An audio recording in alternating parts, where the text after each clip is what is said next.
Hello everyone, कैसे हैं आप सब। स्वागत है आपका मेरे चैनल पे। मैं उम्मीद करती हूँ आप लोग बहुत अच्छे होंगे। आज हम बात करने वाले हैं गुम है किसी के प्यार में, उसके लेटेस्ट एपिसोड में क्या क्या होता है जानने के लिए बने रहिएगा वीडियो के एंड तक। और अगर आपको वीडियो अच्छी लगती है तो लाइक करना, चैनल पे पहली बार आए हो तो सब्सक्राइब करना मत भूलना। बिना देरी के वीडियो की शुरुआत करते हैं। हम देखते हैं कि ईशान जो है सावी के दोस्तों को देख लेता है हारमोनियम ले जाते हुए और उनका स्कूटर ख़राब हो जाता है, तो वो उनकी मदद करता है। कहता है आओ तुम मेरी गाड़ी में बैठ जाओ, मैं तुम्हें छोड़ देता हूँ। तो वो उन्हें हॉस्पिटल तक छोड़ देता है और वहाँ जाके पूरी सिचुएशन को देखता है कि क्या हो रहा है, क्या चीज़ नहीं हो रही है, कैसे चैरिटेबल हॉस्पिटल में सावी ने अपने आजूबा को रखा हुआ है। और सावी यहाँ पे पूरी कोशिश कर रही है कि उसके आजूबा को सारी चीज़ें याद आ जाएँ, क्योंकि अगर जब तक याद नहीं आएगा उनको तब तक वो कुछ खाएंगे नहीं, और कुछ खा नहीं पाएंगे तो ऑपरेशन नहीं होगा, और ऑपरेशन नहीं हुआ तो बहुत ही जल्दी हो सकता है वो इस दुनिया को छोड़ दे। और सावी ऐसा बिल्कुल नहीं चाहती है। वो अपने आजूबा से बहुत प्यार करती है, इसके लिए वो पूरी कोशिश करती है। चोर पुलिस का गेम भी खेलती है और वो सारी चीज़ें करती है। कैंडी फ्लॉस लाती है जो कि उसके दादा की फेवरेट होती है। सारी चीज़ें वो रिपीट करती है जो उनके साथ पहले हो चुकी है, लेकिन एंड में वो हार मान जाती है, कुछ भी काम नहीं आता है। तो सडनली उसको याद आता है कि उसके आजूबा जो है गाना गाया करते थे, वो भी हारमोनियम बजा के। सबसे वो कहती है कि क्या किसी को यहाँ पे हारमोनियम बजाना आता है, अगर आता है तो प्लीज़ मेरी मदद कीजिए, हारमोनियम बजाइए और मैं गाना गाऊंगी ताकि मेरे आजूबा को सब कुछ याद आ जाए।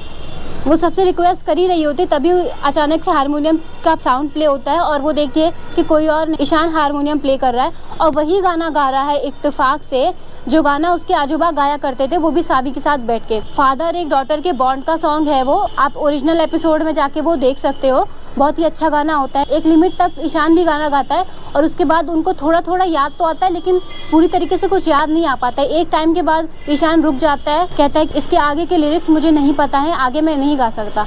अब यहाँ पे सबकी पूरे परिवार वालों की हिम्मत टूट चुकी है। सब लोग ये सोचे कि अब कोई फ़ायदा नहीं है, कुछ भी कर ले हम, इनको कुछ याद नहीं आने वाला है। बस इनकी हिम्मत टूट ही रही होती है, सब लोग जा ही रहे होते, तभी अचानक से उनके आजूबा भी जो आगे का सॉन्ग होता है वो गाने लग जाते हैं और पूरा गाना फिनिश करते हैं। तब उनको सावी, अपनी वाइफ, अपनी बहन सब याद आ जाते हैं कि ये कौन कौन है।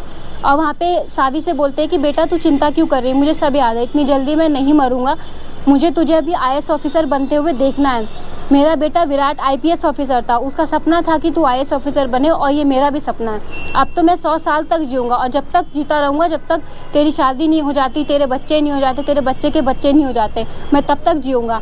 अब सारे परिवार वाले ये देख के खुश हैं कि अब उनके अंदर जो है जीने की इच्छा दोबारा जागे, क्योंकि पहले ऐसा था वो बिल्कुल हिम्मत हार चुके थे। और हिम्मत हारने की वजह ये थी कि जब उनको ये पता चला था कि वो लोग रामटेक का घर बेच रहे हैं, जो उनकी बड़ी आजी है वो डिसाइड करती हैं कि हम निनाद के इलाज के लिए अपना घर बेच देंगे, तो ये बातें वो सुन लेते हैं। अब ये बातें सुनने के बाद उनको इतना बुरा लगता है कि मेरी वजह से घर बेचा जा रहा है, और वीनू उसके अगेंस्ट होता है कि मेरे फ्यूचर का क्या होगा। तो ये सारी चीज़ों की वजह से वो अपनी जीने की उम्मीद छोड़ देते हैं और कुछ भी याद करना ही नहीं चाहते हैं। जीने की उम्मीद छूट गई, इसलिए कुछ खा भी नहीं रहे। वो सोचते हैं कि ऐसे ही धीरे धीरे करके मेरे प्राण निकल जाए, लेकिन अब उनके अंदर जीने की हिम्मत है, जीने की इच्छा जाग गई है। तो डॉक्टर भी सावी को कहते हैं कि अब ये रिकवर हो सकते हैं, अब इनका ऑपरेशन हो सकता है, बस मैं विश करता हूँ जल्दी से जल्दी ऑपरेशन के लिए स्लॉट खाली हो जाए। ईशान आके सावी से पूछता है कि तुम्हारे आजूबा का हुआ क्या है। तो सावी ईशान को बताती है कि क्या क्या प्रॉब्लम है, उनको अल्जाइमर की प्रॉब्लम है, वो सब कुछ भूल जाते हैं और सारी जो केस होता है उनका वो सब कुछ उन्हें समझा देती है। तो ईशान जाके स्पेशली डॉक्टर से बात करता है।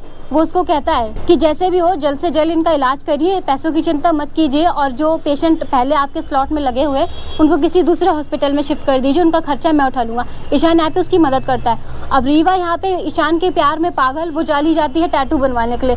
टैटू का दर्द उससे बर्दाश्त बिल्कुल नहीं होता है, फिर भी जा रही उसके नाम का टैटू बनवाने के लिए, ताकि ईशान को दिखा सके और उसके क्लोज जा सके। तो गाइस नेक्स्ट एपिसोड में हमें देखने को मिलता है कि रीवा अपने आप में इमेजिन कर रही है कि उसकी एंगेजमेंट हो जाएगी 3 महीने बाद, जो उसको प्रोबेशन पीरियड पे रखा गया कि 3 महीने उसकी परफॉर्मेंस देखी जाएगी, उसके बाद उसको कॉलेज में परमानेंट किया जाएगा।